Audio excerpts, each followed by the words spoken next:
హైయర్స్ ఒక power channel ప్రపంచ యాత్రికుడు నా అన్వేష తెలుసు. మంచి పాపులారిటీ కూడా తన యూట్యూబ్ వీడియోల ద్వారా కానివ్వండి, లేకుంటే ఇన్స్టాగ్రామ్ ద్వారా కానీ మంచి పాపులారిటీ అయితే సంపాదించుకున్నాడు. అయితే రీసెంట్ టైంలో అతని గురించి మనం చూస్తూ ఉంటే బెట్టింగ్ యాప్స్ మీద ఒక పోరాటం లాంటిది అయితే చేస్తూ వస్తున్నాడు.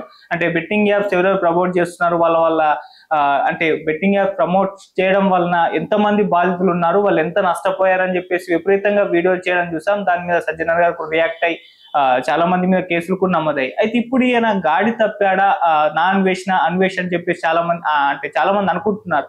ఎందుకంటే రీసెంట్ గా ఆయన పోలీస్ విభాగం పైన అండ్ మెట్రో విభాగం పైన ఇటువంటి కామెంట్స్ చేశారు. 300 కోట్ల స్కామ్ జరిగింది బెట్టింగ్ యాప్ ప్రమోషన్ ద్వారా, ఈ మెట్రోలో జరిగింది, మెట్రో ఎండి ఉన్నట్టు ఇటువంటి కామెంట్స్ అయితే చేయడం జరిగింది. ఇప్పుడు దీనిపైన పోలీస్ విభాగం కూడా సీరియస్ అయిపోయింది. సుమోటోగా కేసు తీసుకొని కూడా అతని మీద కేసు అయితే నమోదు చేయడం జరిగింది. సో ఎలా చూడొచ్చు ఈ కామెంట్స్ ని, మరి ఎంతవరకు అతను అరెస్ట్ కు దారి తీయొచ్చా లేదా? సో ఈ అంశాల మీద డిస్కస్ చేయడానికి ప్రజెంట్ మనతో పాటు criminal court advocate VK Vijayalakshmi గారు ఉన్నారు. వాటితో ఒకసారి డిస్కస్ చేసి అన్వేష్ గురించి మొత్తం వివరాలు తెలుసుకునే ప్రయత్నం చేద్దాం. నమస్కారం మేడం. మనం నా అన్వేష్ మంచి సోషల్ మీడియా ఇన్ఫ్లుయెన్సర్, ట్రావెలర్ కూడా. ప్రపంచవ్యాప్తంగా ట్రావెల్ చేస్తూ ఆ వీడియోలన్నింటినీ కూడా రికార్డ్ చేస్తూ తన సోషల్ మీడియాలో పెడుతూ ఉంటాడు. సో ఆ రకంగా మంచి పాపులారిటీ సంపాదించుకున్నాడు. రీసెంట్ టైంలో ఈ బెట్టింగ్ యాప్స్ అంటే పోరాటం చేస్తూ వస్తున్నాడు. అయితే ఈ నేపథ్యంలోనే అటు పోలీస్ విభాగం పైన అండ్ మెట్రో విభాగం పైన కొన్ని కామెంట్స్ చేశారు. అది మనం చూసాం కూడా. సో ఎటువంటి ఆధారాలు లేకుండా ఇటువంటి కామెంట్స్ చేశాడు, ఆరోపణలు చేశాడు అని చెప్పేసి పోలీస్ విభాగం వాళ్ళు మొత్తం సుమోటోగా కేసు తీసుకొని అది కంప్లైంట్ అయితే ఫైల్ చేశారు. సో మరి ఎటు వైపు దారి తీయొచ్చు, మీరేం చెప్తారు మరి దీనికి సంబంధించి? ఒకటమ్మా, కేసు అయితే ఫైల్ చేసి ఉంటారు. ఎప్పుడైనా సరే ఒక సంస్థ మీద కానీ, ఒక భక్తి తరంగా కానీ, ఒక జాతి పరం మీద కానీ, వ్యక్తుల మీద నువ్వు ఏమైనా ఎలిగేషన్స్ పెట్టుకోవచ్చు. ఇది ఒకళ్ళ మీదకి రాదు. ఇది యావత్ ఇండియాలో ఉన్న పోలీస్ డిపార్ట్మెంట్ కి ఈ మెట్రో దానికి వస్తుంది. అప్పుడు ఏమవుతుంది, ఒక సంస్థ కింద లెక్క వచ్చింది. ఇలాంటప్పుడు ఏంటంటే సర్టన్ ఎవిడెన్సెస్ లేకుండా ఎవరి మీద కూడా ఫాల్స్ ఎలిగేషన్స్ చేయకూడదు. ఫాల్స్ ఎలిగేషన్ చేశారు అంటే ఫస్ట్ వాళ్ళ మీద ఫైల్ చేస్తారు, సుమోటోగానే ఫైల్ చేస్తారు. ఎందుకంటే అతను ఎక్కడైనా ఉండొచ్చు, ఎవరైనా వెయ్యొచ్చు, వేయకపోవచ్చు. అందుకని డిపార్ట్మెంట్ వేస్తుంది. కొన్ని సందర్భాల్లో కోర్టు వాళ్లే సుమోటోగా తీసుకుని హైకోర్టు దాన్ని ఫైల్ చేసుకుంటారు అన్వేష్ మీద.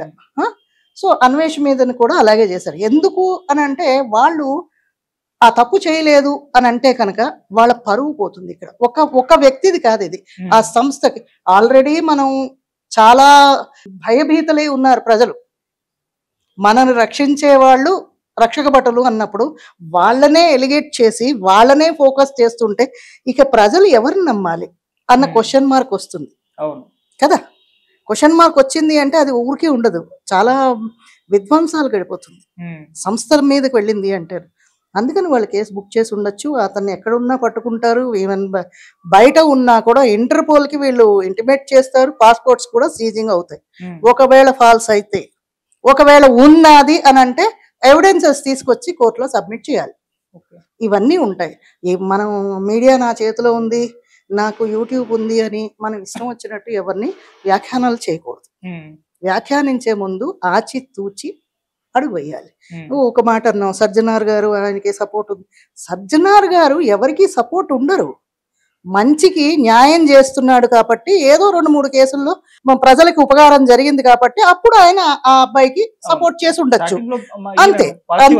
అంతే కానీ నువ్వు ఏ తప్పు చేసినా నీకు సపోర్ట్ ఉంటాను, నా అండాదండా ఉంది అని అన్నారు ఆయన. ఎప్పుడైనా సరే, ఇప్పుడు అడ్వకేట్స్ అయినా పోలీస్ అయినా, ఒక పోలీస్ మీద కనుక ఫాల్స్ ఎలిగేషన్ పెట్టారంటే మొత్తం డిపార్ట్మెంట్ నిలబడుతుంది. అలాగే అడ్వకేట్స్ మీద కూడా ఏదైనా ఫాల్స్ ఎలిగేషన్స్ అయ్యాయంటే మొత్తం అడ్వకేట్స్ అందరూ బైకాట్ చేస్తారు. ఇది మనం ఏమనుకుంటాం అంటే మన పర్సనల్ ఒపీనియన్. అతను ఏదో ఒక్కడే కదా, వాళ్ళ మీద మేము చేసేయచ్చు, ఒక్క పేరు చేసి చెప్పాడు ఆ ఎండీను ఇక్కడ కమిషనరు అని. వాళ్ళు ఒక్కళ్ళు కాదు, అదొక సంస్థ. సంస్థకి ఇండివిజువాలిటీ వేరు. ఇలాంటి ఎలిగేషన్స్ వచ్చినప్పుడు ఆ సంస్థ మీదకి వెళ్ళిపోతుంది. అది మొత్తం డిపార్ట్మెంట్ అంతా కలిసికట్టుగా అక్కడ పనిచేస్తుంది. అప్పుడు సజ్జనార్ గారు కూడా ఇతనుకి అగెనెస్ట్ గానే వెళ్ళవలసి వస్తుంది ఎంక్వైరీకి. ఎందుకంటే ఎందుకు మాట్లాడావు అని అడుగుతారు కదా. సో ఇవన్నీ ఆయనకు అవగాహన ఉంటేనే అనాలి తప్ప ఎనీ ఫాల్స్ ఎలిగేషన్స్ చేయడానికి ఎవరికి రైట్స్ లేవు. మేడం ఇప్పుడు ఆయన అంటే మొత్తం ట్రావెల్ చేస్తూ ఉంటాడు కాబట్టి వరల్డ్ వైడ్ పాస్‌పోర్ట్ అయితే సీజ్ చేసే అవకాశం ఉందని వాళ్ళు చెప్పారు. ఇప్పుడు వేరే దేశంలో ఉన్నాడు కదా! అంటే ఇతన్ని తీసుకురావడం ఈజీ అంటారా? అంటే ఇప్పుడు ఈ మధ్య కాలంలో మనం చూస్తున్నాం. కొంతమంది స్కాములు చేసి వేరే దేశం పారిపోతూ ఉంటారు. ఎందుకంటే మళ్ళీ దొరకమని చెప్పేసి. సో ఇప్పుడు అన్వేష్ విషయంలో మరి అది అతను వేరు. అది వస్తారా? వేరు. హ్మ్. నువ్వు అడిగిన దానికి సమాధానం ఏంటంటే, హ్మ్. స్కామ్స్ చేసి వెళ్ళిపోయారు అనంటే అక్కడ వాళ్ళకి సిటిజన్‌షిప్స్ ఉన్నాయి. ఓకే. సో, అందుకని అక్కడికి వెళ్ళారు. హ్మ్. అక్కడ సిటిజన్‌షిప్ ఉన్న వాళ్ళకి హ్మ్. అక్కడ వాళ్ళకి ఇన్ఫార్మ్ చేసి అక్కడ పోలీస్ ప్రొటెక్షన్ తీసుకోవాల్సొస్తుంది. హ్మ్. అది కొంచెం లెంథీ ప్రాసెస్ ఉంటుంది. ఓకే. చాలా ప్రాసెస్‌లుంటాయి. ఇది అలా కాదు ట్రావెలర్. హ్మ్. ట్రావెలర్ ఈయన. ఈయన ఒక టూరిస్ట్. ఇండియా వాడే కాబట్టి ఇక్కడి నుంచి ఇంటర్‌పోల్‌కి ఇంటిమేషన్ వెళ్తుంది. అక్కడి నుంచి అరెస్ట్ చేసి తీసుకురావచ్చు. ఈజీ. హ్మ్. పాస్‌పోర్ట్ కూడా సీజ్ అయిపోతుంది. ఇక్కడి నుంచి వెళ్తారమ్మా. ఇక్కడి నుంచి డిపార్ట్‌మెంట్ వాడు వెళ్లి తీసుకొస్తారు. హ్మ్. ఎంత పెద్ద పనో తెలుసునా?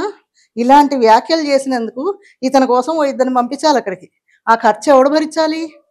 ప్రజలే అవును. భరించాలి. అవును. డిపార్ట్‌మెంట్ ఎందుకు ఇస్తుంది? వాళ్ళకి వచ్చే జీతాలే వాళ్ళకి సరిపోవు. హ్మ్. కదా! అంటే పెద్దవాళ్ళ గురించి నేను అనట్లేదు. చిన్న స్థాయిలో ఉండేవాళ్ళకి. వాళ్ళ వాళ్ళ కష్టాలు వాళ్ళకున్నాయి. ఓకే. ఇప్పుడు ఈ ఇద్దరిని అక్కడ పంపించాలి. వాళ్ళకి బోలెడు ఖర్చులుంటాయి. ఆ ఖర్చులన్నీ మన మీదకే మళ్ళీ రుద్దుతారు. ఓకే. సో, ఇప్పుడు మేడం నెక్స్ట్ ప్రాసెస్ చూసుకుంటే అంటే ఇప్పుడు విచారణకి ఎలాగో పిలుస్తారు. వాళ్ళు కూడా చెప్పారు. విచారణలో అంటే ఎటువంటి ఆధారాలతో నువ్వు ఇది చేసావు అని చెప్పేసి అడుగుతారు. సో, మరి ఆధారాలు చూపించకపోతే ఏంటి? ఒకవేళ నిజంగా అతని దగ్గర ఆధారాలు ఉంటే పరిస్థితి ఏంటన్నట్టు? ఆధారాలుంటే కోర్టు పరిశీలిస్తుంది. ఓకే. ఆధారాలు లేకపోతే మాత్రం టార్చర్ చూపిస్తారు. హ్మ్. ఫాల్స్ ఎలిగేషన్ పెట్టినప్పుడు ఇవన్నీ ఆలోచించాలి. హ్మ్. ఆధారాలు లేకుండా మాత్రం ఎలిగేషన్ చేస్తే మాత్రం ఊరుకోదు. ఓకే. కోర్టు ఊరుకోదు. హ్మ్. పోలీసు ఊరుకోదు. ఓకే. సో, ఇప్పుడు ఒకవేళ అంటే ఇతను పోలీస్ విభాగం జనాల జనాల నమ్మకాన్ని పోగొట్టే విధంగా కామెంట్స్ చేస్తారు కదా! ఇటువంటి వాటికి ఎటువంటి పనిష్మెంట్స్ ఉంటాయి మేడం? అతను వచ్చిన తర్వాత కోర్టు దాన్ని పరిశీలించి హ్మ్. వాటి సెక్షన్స్ మారతాయమ్మా. హ్మ్. ఇప్పుడు ఉన్న సెక్షన్స్ ఉండవు.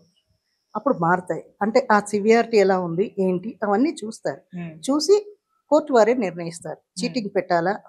లేదా ఒక సంస్థ మీద ఎలిగేషన్ పెట్టారు కాబట్టి భారత పౌరుడై ఉండి హ్మ్. దానికి మళ్ళీ వేరే సెక్షన్స్ ఉంటాయి. హ్మ్. అవన్నీ పెడతారు. హ్మ్. ఒకటే సెక్షన్ అనేం ఉండదు. దానికి యాడ్ ఆన్ అవుతూ ఉంటాయి. హ్మ్. శిక్షలు నీకు మినిమమ్ 10 సంవత్సరాల పైనే తప్ప లోపల ఉండదు. ఓకే. ఓకే. అండ్ మేడం ఇంకొక ట్వీట్ చేశాడు సోషల్ మీడియాలో ఒకసారి ఆ ట్వీట్ ఒకసారి చూద్దాం. అంటే ఈ కేస్ నమోదైన తర్వాత, ఇష్యూ జరిగిన తర్వాత ఏం పెట్టాడంటే, "ధర్మాన్ని నువ్వు కాపాడు, ఆ ధర్మం నిన్ను కాపాడుతుంది. చేసేది మంచి పనైనప్పుడు దేవుడిని కూడా ఎదిరించమని భగవద్గీత చెప్తుంది. సో, బెట్టింగ్ యాప్‌ల మీద పోరాటం మే 25 వరకు ఐపీఎల్ ఫైనల్ వరకు ఆపే ప్రసక్తి లేదు. నా దగ్గరున్న 40,00,000 రూపాయలు బెట్టింగ్ బాధితులకు అందాలి. కర్మకి నేనంటే భయం. ఎందుకంటే నా దగ్గర ధర్మం అనే అస్త్రం ఉంది. నేను ప్రాణం పోయినా తప్పు చేయనని పెట్టాడు. కరెక్టే అయ్యుండొచ్చు. హ్మ్. నీ 40,00,000తోటి వీళ్ళకేం సరిపోదు. సరిపోదు. వీళ్ళంతే కోల్పోయారా? నీకు నిజంగా వీళ్ళకి న్యాయం చెయ్యాలి అంటే హ్మ్. ధర్మబద్ధంగా పోరాడు. ఒకళ్ళ మీద బురద జల్లి పోరాడడం కాదు. హ్మ్. అంటే బురదనంటే అతని దగ్గర ఎవిడెన్సెస్ ఉన్నాయి. లేదు మనకి కరెక్ట్‌గా అవగాహన లేదు. అవును. ఉండుండొచ్చు. లేకపోవచ్చు. హ్మ్. ఉంటే ఓకే. లేకపోతే మాత్రం ఎంతమందన్నారు? 40,000 మందా? చాలా మందున్నారు. 40,00,000 రూపాయలు 40,00,000 రూపాయలు. ఎవరికి పంచుతావు? నువ్వు తిరగడానికే సరిపోతోంది. నీ హ్మ్. 40,00,000. నీ 40,00,000 ఏమి 400,00,00,000 కాదు కదా! హ్మ్. ఇంతమందికి పంచడానికి. బెట్టింగ్ యాప్‌ల మీద చాలా మందే కోల్పోయి ఉండొచ్చు. So, uncountable. ఇలాంటి మాటలు వదిలేటప్పుడు చాలా జాగ్రత్తగా వదలాలి. హ్మ్. ఇవేంటంటే చాలా కాంట్రోవర్సీస్‌కి వెళ్ళిపోతాయి. సో, అది తప్పది. ఓకే. మనం ఈ బెట్టింగ్ యాప్స్ ప్రమోషన్ విషయానికి ఒకసారొస్తే నార్మల్‌గా చాలా మంది సెలబ్రిటీల పైన రీసెంట్ టైమ్‌లో కేసులు నమోదయినాయి. అండ్ ఇన్‌స్టాగ్రామ్ ఇన్‌ఫ్లుయెన్సర్స్ కానివ్వండి, లేకుంటే స్టార్ హీరోల పైన కూడా కేసులు నమోదయ్యాయి. సో, అది ఒక వైపు నడుస్తూనే ఉంది. సో, దీని సివియారిటీ ఎంతుంటది? అంటే బెట్టింగ్ యాప్స్ మన దగ్గర లీగల్ అయితే కాదు.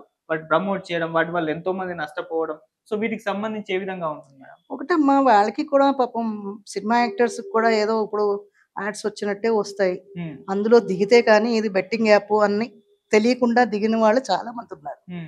ఆ తర్వాత ఏంటంటే ముందైతే అదేదో ప్రమోట్ చేస్తున్నాము అన్నట్టే వెళ్ళి ఉంటారు. హ్మ్. ఎప్పుడైతే ఇది సోషల్ మీడియాలో వచ్చి ఇవన్నీ రప్చర్ అయ్యిందో హ్మ్. అది బెట్టింగ్ యాప్స్ కింద వచ్చి దాని మీద కేసులు బుక్ అయ్యి హ్మ్. ఈ లోపల వీళ్ళు పీకల లోతు మునిగిపోతారు. హ్మ్. దాని తర్వాత కోర్టు నిర్ణయించాలి అంతే. హ్మ్. కోర్టే నిర్ణయిస్తుంది. మన చేతుల్లో ఏదీ లేదు. ఓకే. పోలీస్ వాళ్ళు వాళ్ళది ఏముందో అది సబ్మిట్ చేస్తారు. కోర్టు అవన్నీ చూసి అది దీని మీద ఎంత న్యాయం ఉంది, అన్యాయం ఎంత ఉంది, వాదోపవాదాలు జరిగిన తర్వాత శిక్ష ఖరారు చేస్తారు. అంతేగాని మనం ఊహించేసి చెప్పకూడదు. ఇప్పుడు నాకును అన్వేష్కి తేడా ఉండదు. అక్కడ కోర్టులో వాళ్ళు తీర్పు ఇచ్చిన తర్వాతే మనకు తెలుస్తుంది. నేను చెప్పింది అక్కడ జరుగుతుంది అని అనడానికి లేదు. సో మనం చెప్పలేము ఏ సెక్షన్ ఉండొచ్చు, ఎన్ని సంవత్సరాలు అయి ఉండొచ్చు. శిక్ష వాళ్ళు ఖరారు చేసేదాకా ఎవరికి తెలియదు.